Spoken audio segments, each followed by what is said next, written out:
ఎల్లారెడ్డి గడ్డ మీద ఆత్మ గౌరవ గర్జనకు వానొచ్చినా వరదొచ్చినా పిడుగులొచ్చినా భూకంపం వచ్చినా నీతో పాటు ఈరోజు మన దగ్గరికి వచ్చిన భారత రాష్ట్ర సమితి వర్కింగ్ ప్రెసిడెంట్ పెద్దలు గౌరవనీయులు కల్వకుంట్ల తారక రామారావు గారికి, అదేవిధంగా మాజీ మంత్రివర్యులు ప్రశాంత్ రెడ్డి గారికి, బాజిరెడ్డి గోవర్ధన్ గారికి, అదే విధంగా హనుమంత్ షిండే గారికి, అదే విధంగా మరి రాజు గారికి, అదే విధంగా గంప గోవర్ధన్ గారికి, మరెందరూ సీనియర్ నాయకులకు, ముజీబ్ గారికి, మీ జిల్లా అధ్యక్షులు, అదే విధంగా వేదిక కింద ఉన్న కొదమ సింహాలకు మరొకసారి జై తెలంగాణ. మిత్రులారా, వానదేవుడు మనందరి బాధ విన్నాడు కాబట్టి ఈ రోజు అంబేద్కర్ సాక్షిగా చినుకులు ఆశీర్వాదం ఇస్తున్నాడు. మిత్రులారా, ఇక్కడ ఉన్న ఒక సీనియర్ నాయకులు దళిత సామాజిక వర్గానికి చెంది తెలంగాణ ఉద్యమం నుండి నాటి నుండి నేటి వరకు కేసీఆర్ గారి అడుగు జాడల్లో నలిచిన నాయకుడు సాయులు గారు, ఒక్కరోజు ఎక్స్ఎంపీపీ సాయులు గారు, సురేందర్ గారు, మరి సభాధ్యక్షులు సురేందర్ గారు, మీ అభిమాన ఎమ్మెల్యే వారు తెలంగాణ భవన్ కు సాయిల్ గారిని తీసుకొచ్చి కేటీఆర్ గారికి ఈ అంబేద్కర్ సాక్షిగా జరిగిన అవమానాన్ని పూసగుచ్చినట్టుగా వివరిస్తుంటే మా కళ్ళల్లో నీళ్ళు వచ్చిన ఆయన ఏడుస్తూ చెప్పిండు, సార్ నేను ఏ మహనీయుడైతే ఆ రోజు చెరువులో నీళ్లు తాగడానికి పోతే చెరువులో నుంచి మీరు ఈ చెరువులో నీళ్లు తాగకూడదని చెప్పి బయటికి పంపిస్తే బాబాసాహెబ్ అంబేద్కర్ గారు అయినా పర్వాలేదు చచ్చినా పర్వాలేదు నేను మాత్రం ఆ మహత్ చెరువులోనే నీళ్లు తాగుతా అని చెప్పి ఆ రోజు వందలాది వేలాది మందిని ఆ చెరువులోకి తీసుకుపోయి సత్యాగ్రహం చేసిండు బాబాసాహెబ్ అంబేద్కర్ గారు. ఆ మహనీయుడు మాకు రాసిన రాజ్యాంగాన్ని, ఆ మహనీయుడు రాజ్యాంగం ద్వారా మాకు జీవించే హక్కునిచ్చిండు. అదేవిధంగా స్వేచ్ఛగా తిరిగే హక్కిచ్చిండు, స్వేచ్ఛగా మాట్లాడే హక్కిచ్చిండు, అంటరానితనాన్ని నిర్మూలించిండు. ఆ మహనీయుడు సాక్షిగా నేను ఆ మహనీయుడి దగ్గరికి పోయి నేను ఆయనకు దండేస్తా అంటే ఈ రోజు కాంగ్రెస్ వాళ్ళు నన్ను బట్టలు ఉడతీసిండ్రన్నా అని చెప్పి కేటీఆర్ గారికి చెప్పిండ్రు. మిత్రులారా, ఆ రోజు సాయిలన్న కేటీఆర్ గారికి ఆ బాధ చెప్తుంటే మాకు గతం గుర్తుకొచ్చింది. ఆనాడు శంభూకుడు తపస్సు చేసి నేను కూడా వేదాలు చదువుతా అంటే ఆ రోజు శంభూకుడి నాలుక కోసేసిండ్రు. మిత్రులారా, శంభూకుని సంహరించిండ్రు. అదేవిధంగా రోహిత్ వేముల హైదరాబాద్ సెంట్రల్ యూనివర్సిటీలో అంతరిక్షంలో ఉండే అంధేక గ్రహాన్ని నేను చదువుతాను, దాని గురించి కవితలు రాస్తాను, దాని గురించి పుస్తకాలు రాస్తా అంటే రోహిత్ వేముల సూసైడ్ చేసుకుంటట్టుగా చేసింది ఈ సమాజం. ఇదే కాంగ్రెస్ పాలనలో ఆంధ్రప్రదేశ్ లో చుండూరులో 9 మంది దళితులను ఊతకోత కోసింది ఇదే కాంగ్రెస్ పాలనలో. ఇదే కాంగ్రెస్ పాలనలో నీరుకొండ, పదిరికుప్పం ఎన్నో ఘోరమైన సంఘటనలు జరిగినాయి.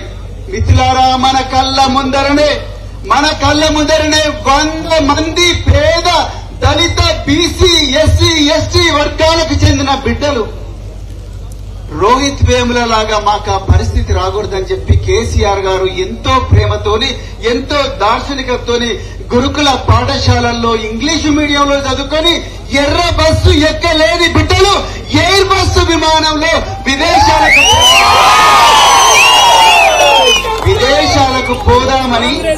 విదేశాలకు పోదామని గురుకుల పాఠశాలకు చదువుకోవడానికి వస్తే 100 మంది బిడ్డలు చచ్చిపోయారు. మిత్రులారా, 100 మంది. ఇదే బాబాసాహెబ్ అంబేద్కర్ గారు ఏ విధంగా అయితే కొలంబియా విశ్వవిద్యాలయంలో చదువుకొని వాపసు వచ్చి మనకు ఒక గొప్ప రాజ్యాంగం ఇచ్చారో ఆ రాజ్యాంగం ప్రకారం మేము చదువుకుందామంటే 100 మంది బిడ్డలు విషారంతో సూసైడ్ చేసుకుని నిన్న ఆర్మూరులో ఒక బిడ్డ చచ్చిపోయాడు.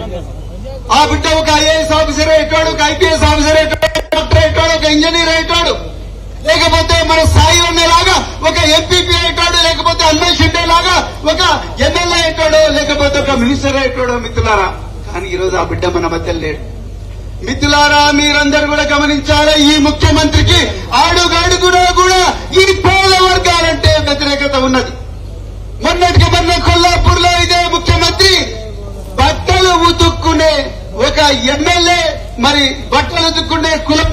వచ్చిన ఒక వ్యక్తిని శంకర్ను నేను ఎమ్మెల్యే చేసిన అన్నాడు. ఇదే ముఖ్యమంత్రి చేపలు పట్టుకునే కులం నుంచి వచ్చిన వాకిటి శ్రీని నేను మంత్రి చేసిన అన్నాడు. విదేశాలకు పోయి పిల్లలు ఫీజు సరిపోక మరి హోటళ్లలోనో లేకపోతే ఎక్కడో చదువుకుంటే చిప్పలు గడడానికి వచ్చినా అని అన్నాడు ముఖ్యమంత్రి. ఇంత భూస్వామ్య భావజాలం, ఇంత ఫకరన్న ముఖ్యమంత్రి 100 మంది పిల్లలు చచ్చిపోతే ఒక్కరోజు కూడా వాళ్ళ ఇళ్లలోకి పోయి పరామర్శించని ముఖ్యమంత్రి, కరప్షన్ కు కమిషన్ కు అదే విధంగా మరి కుంభకోణాలకు క్రైమ్ కు చిరునామైన ముఖ్యమంత్రి రేవంత్ రెడ్డి కాంగ్రెస్ పాలన కావాలా? లేకపోతే మరి ఈ రోజు వానొచ్చినా వరదొచ్చినా నా తెలంగాణ బిడ్డల ప్రపంచంలో అన్ని మూలలకు పోవాలి. అలాస్కా నుంచి ఆస్ట్రేలియా దాకా, రష్యా నుంచి రొడేషియా దాకా ప్రతి ఖండంలో కూడా తెలంగాణ బిడ్డలు ఉండాలని కమిట్మెంట్. జాగ్రత్తగా వినండి మిత్రులారా, కమిట్మెంట్, క్రియేటివిటీ, కెపాసిటీ, క్యాలిబర్, అదే విధంగా కలేజా ఉండి కరిష్మా ఉన్న నాయకుడు కేటీఆర్ గారు. ఈ ఆత్మగౌరవ పోరాటం నిజానికి అబద్ధానికి మధ్యలో జరుగుతున్న పోరాటం.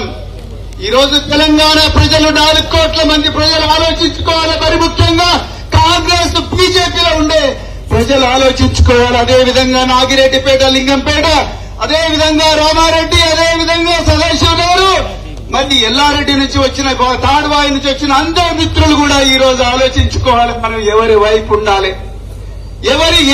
నిజం వైపు ఉండాలన్నా, అబద్ధం వైపు ఉండాలన్నా, భవిష్యత్తు వైపు ఉండాలన్నా, లేకపోతే గతం వైపు ఉండాలన్నా, అభివృద్ధి వైపు ఉండాలన్నా, దోపిడి వైపు ఉండాలన్నా నిర్ణయించుకోవాల్సిన సమయం ఈ రోజు ఆసనమైంది. నిజం వైపు ఉందామా, అబద్ధం వైపు ఉందామా? ఈ బాధలు ఎన్నో ఉన్నాయి, ఈ కష్టాలున్నాయి, కన్నీళ్లున్నాయి. ఈ కష్టాలను కసిగా మలుచుకొని రాబోయే స్థానిక సంస్థల ఎలక్షన్ లో ప్రతి ఓటర్ ఇంటికి కూడా పోదాం. కేసీఆర్ పేరు పెట్టిన గొప్ప గొప్ప పథకాలు ఏవైతే ఉన్నాయో, అది కాళేశ్వరం కావచ్చు, మిషన్ కాకతీయ కావచ్చు, అదేవిధంగా గురుకుల పాఠశాల కావచ్చు, కళ్యాణ లక్ష్మి కావచ్చు, మిషన్ భగీరథ కావచ్చు, ఎన్నో గొప్ప ప్రోగ్రాంల గురించి మనం ఈ రోజు ఇంటింటికి ప్రతి ఓటర్ దగ్గరికి పోయి వాళ్ళ పుట్టలో తలకాయ పెట్టి 9 సార్లైనా మినిమం చెప్పాల్సిన అవసరం చట్టాలు అవుతా. మరి కేవలం ఫోన్లకే పరిమితమైనామా? ఫోన్లు అంటే ఏం గుర్తుకొస్తుంది? రేవంత్ రెడ్డి. ఏం గుర్తుకొస్తుంది? ట్యాపింగ్ గుర్తుకొస్తుంది. అవునా కదా? యూట్యూబ్ లలో ఒక గంటలోనే ₹1,00,000 సంపాదించిన వీడియోలు చూసింది ఎప్పుడన్నా? చూసిందా? అట్లా చూసుకుంటా రాత్రి 2 గంటలకు రేవంత్ రెడ్డి పలుగు పారా పట్టుకొని సెక్రటరియట్ కు పోతే ఆయనకేం దొరికిందో తెలుసా అనే ఒక థంబ్నెయిల్ వచ్చింది. వచ్చే వరకే 3 మంత్రులు ఆ థంబ్నెయిల్ క్లిక్ చేసిండ్రు, వాళ్ళ కేబినెట్ మంత్రులే. ఆ థంబ్నెయిల్ నుంచి సీదా ఒక మాల్వేర్ ఆ 3 ఫోన్లలో పోయింది. ఇక తర్వాత ఏమైంది? వాళ్ళు ఏమేమి మాట్లాడుకుంటున్నారు అంతా కూడా రేవంత్ రెడ్డి విన్నాడంట. మరి రేపు మీ ఫోన్లు కూడా వింటారు. మరి వినాలా రేవంత్ రెడ్డి? మీ ఫోన్లు ట్యాప్ కావాలా?